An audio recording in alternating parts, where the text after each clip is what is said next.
Existe uma frase que tipicamente eu vejo na internet sendo atribuída a um dos integrantes do Nerdcast, o Sr. K, que é provavelmente um dos favoritos do público dos caras. E eu tô parafraseando porque eu não lembro de ter ouvido o Nerdcast que originou essa expressão. E agora que eu paro pra pensar, de repente ele nem inventou isso, ele ouviu de algum parente mais velho. Enfim, o Sr. K diz que se tem placa, tem história. E basicamente a lógica por trás desse sentimento é que se alguém precisou fazer algum tipo de aviso, por mais absurdo que pareça, por mais óbvio, por mais idiota que seja, é porque alguém necessitou esse aviso. E a Verônica do Airbnb agora vai ter que atualizar a sua listagem do seu imóvel na plataforma com os dizeres proibido transar. Você sabe do que eu tô falando. Essa semana bombou no Zap um áudio de um confronto entre duas pessoas. Verônica, a proprietária de uma casa listada para aluguel de curta estadia no Airbnb, a maior plataforma do gênero, e Felipe, a pessoa que teria alugado esse apartamento para uma festa de aniversário. E esse é o áudio que você provavelmente já ouviu ou nas redes sociais ou no seu WhatsApp. Não, Felipe, não é erro dos dois lados. Você tem que ser claro na sua proposta. Pergunta se na casa dá para trepar. Você tem que perguntar pro anfitrião se tem um quarto, um espaço que dá para trepar os amigos que você vai convidar com as mulheres que você vai convidar. Você tem que perguntar isso para você saber que tipo de casa você tem que locar. Você não pode locar uma casa para fazer seu aniversário, um churrasco de aniversário com seus amigos, que eram 15, e de repente você fazer da casa da pessoa um bordel, uma suruba, que tem homem pelado e mulher pelada em tudo quanto é lugar. Você não pode fazer isso dentro do Airbnb, porque isto fere as regras do Airbnb e você precisa saber disso. Não é assim. Não é assim. Nós estamos em tempos de pandemia e você vai saindo trepando em tudo quanto é cama da casa. Quando eu tinha liberado um quarto para você dormir, porque você tinha me pedido para que você não saísse bêbado daqui dirigindo. Eu liberei para você. Agora, sair trepando em tudo quanto é lugar da casa? O que é isso? Você ainda acha que você tá certo? Aonde estamos, Felipe? Como é que você faz isso dentro de uma plataforma do Airbnb, que é uma plataforma séria? Pergunte pro anfitrião, olha, vou convidar amigos e meus amigos vão trepar. Tem um quarto para trepar? Eu já teria dito pra você que aqui não era a casa, entendeu?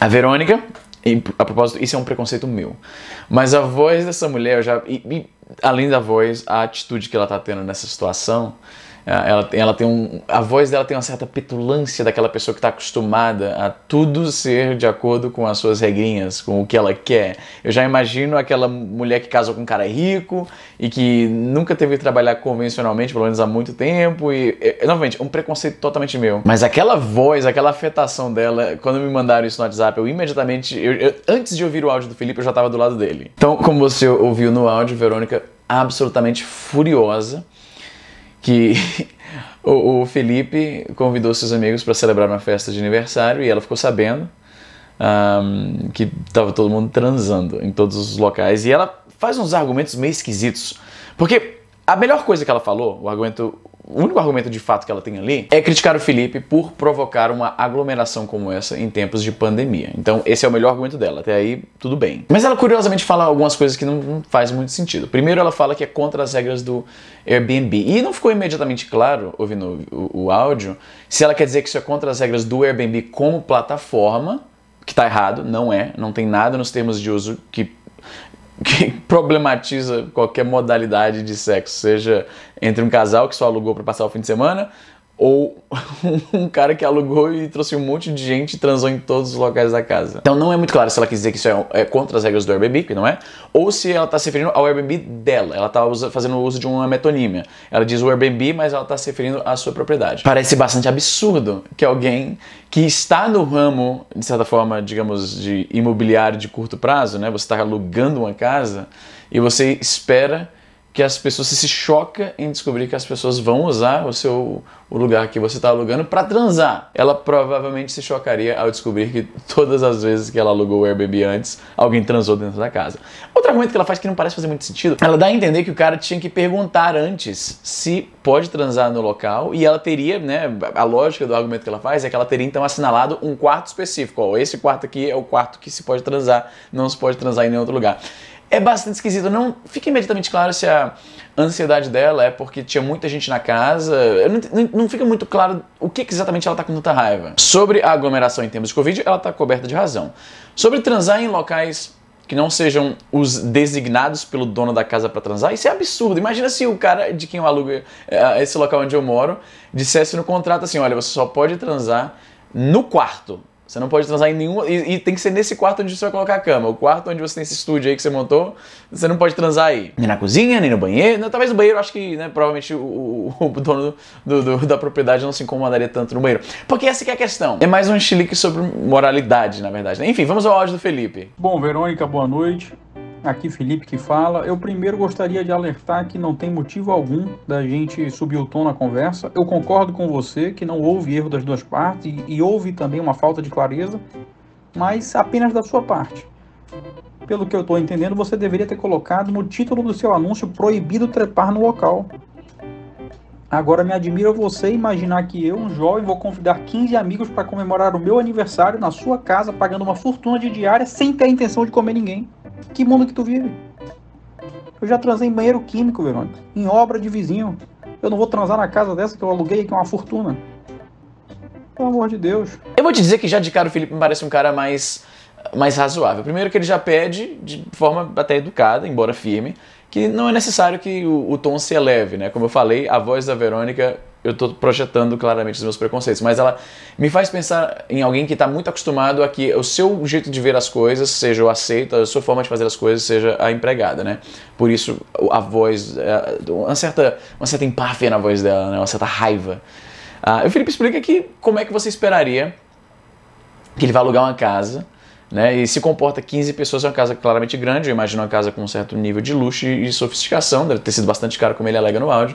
Como é que ele vai alugar uma casa e ele não vai transar dentro da casa? Se você não quer que esse tipo de coisa seja feita, então coloca um anúncio, um aviso no anúncio de que não pode transar lá dentro. Foi bastante curioso. Olha, os chiliques e as brigas, as rusgas no Twitter, apesar de ser uma perda de tempo, as pessoas se brutalizarem por pouca coisa, e tem aquela questão do ódio performático, que todo mundo quer demonstrar que tá sempre, nossa, não, como é que pode um negócio desse? É um negócio, o Twitter estimula as piores coisas de um ser humano, cara. Mas é interessante como as discussões, essas rusgas bobas do Twitter, elas acabam sendo reflexo de algumas questões sociais até interessantes de avaliar. E eu diria que nesse caso é um aparente confronto entre dois valores da cultura brasileira, que é o brasileiro, ele é conhecido no mundo, inclusive por ser mais aberto com questões sexuais. A gente tem coisa como carnaval, onde aparece mulher praticamente pelada, com um tapa-sexo na TV para todo mundo ver, em horários em que crianças claramente têm acesso àquele conteúdo. Programas dominicais como o icônico programa do Gugu tinham provas, né, competições que claramente tinham sido modeladas ao redor de como é que a gente pode mostrar uma mulher pelada aqui. Sabadão Sertanejo, do mesmo apresentador, a mesma coisa, as mulheres de camiseta molhada no chuveiro. Então, o Brasil, ele vive essa dualidade em que, por causa da influência religiosa, sexo é um grande tabu, e ao mesmo tempo a gente tem essa coisa latina de ser mais caliente, para usar um clichê gringo. Eu achei bastante interessante. Essa discussão chegou relativamente pouco na minha bolha, o que novamente é um comentário sobre o tipo de coisa que as pessoas que eu sigo se interessam em discutir. Eu tive que sair um pouco da minha bolha para acompanhar um pouco as discussões. Eu achei interessante a discussão quase acadêmica, assim, no nível filosófico, de se é correto você transar num local que você alugou. Que é uma discussão que eu não sei se isso... A nuance aqui é porque... Eu não entendo. Talvez porque o Airbnb é uma coisa relativamente... Qualquer pessoa que trabalha no ramo da hotelaria não ficaria surpresa em descobrir que tem um monte de gente transando num quarto do hotel. Mas talvez o Airbnb, porque isso é uma coisa mais recente, ela colocou na indústria da hospitalidade pessoas que não trabalhavam com isso antes e não tiveram o tempo para se familiarizar com a naturalidade que é aquilo. Se você aluga uma casa, vai ter gente usando essa porra para transar. E não ficou imediatamente claro se o problema da Verônica é mais porque tinha muitas pessoas transando e aí como isso relaciona também com a pandemia. Se não fosse pandemia, ela ainda teria se revoltado porque estavam transando em todos os quartos, todos os cômodos da casa? Provavelmente sim. Ela me soa como uma velha coroca moralista, então eu acho que a pandemia é só o tempero no argumento dela de que isso não deveria ter sido feito. Mas o que você acha sobre isso? Mano, na moral, eu pergunto isso e nesse vídeo aqui é mais uma formalidade. Porque na sinceridade eu tô completamente do lado do Felipe. Ele pareceu um cara mais...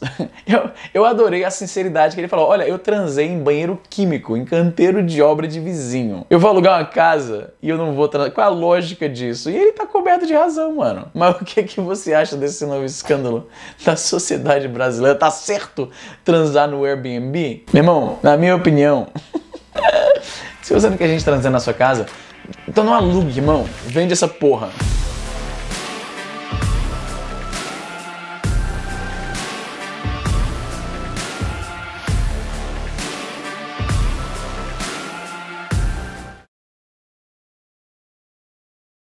Não, Felipe, não é erro dos dois lados. Você tem que ser claro na sua proposta. Você tem que ser claro na sua proposta. Caralho, a voz dessa mulher eu já imaginei aquela dondoca, tá ligado? Da Moca, chata pra caralho, que tem uma padaria que era do marido que morreu e ela é viúva, aí ela ficou com a padaria e tem uma grana e um negócio que ela nem construiu porra nenhuma e se acha pra caralho. Você faz sua proposta, caralho. Eu nunca senti raiva de alguém só pela voz na minha vida antes.